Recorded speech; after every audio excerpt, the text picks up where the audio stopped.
श्री स्वामी समर्थ. स्वामींच्या हातातील गोटीचे रहस्य माहीत आहे का तुम्हाला? तर चला जाणून घेऊया. पण त्याआधी तुम्ही माझ्या चॅनेलवर नवीन असाल तर चॅनेलला सबस्क्राईब करायला विसरू नका. आणि व्हिडिओ आवडल्यास व्हिडिओला एक लाईक करून आपल्या स्वामी भक्तांसोबत शेअर करायला विसरू नका.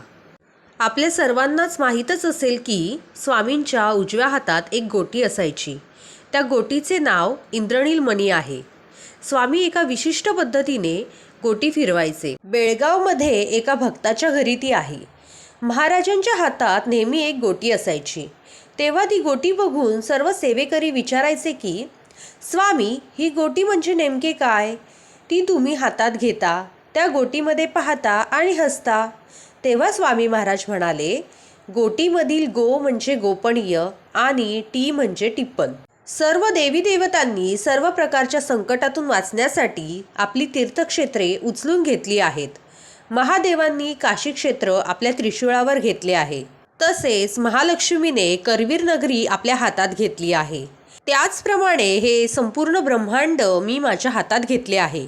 ही गोटी म्हणजे संपूर्ण ब्रह्मांड आहे. या ब्रह्मांडात कुठे काय चालले आहे ते सर्व आम्हाला ह्या गोटीमध्ये समजते. श्री स्वामी समर्थ.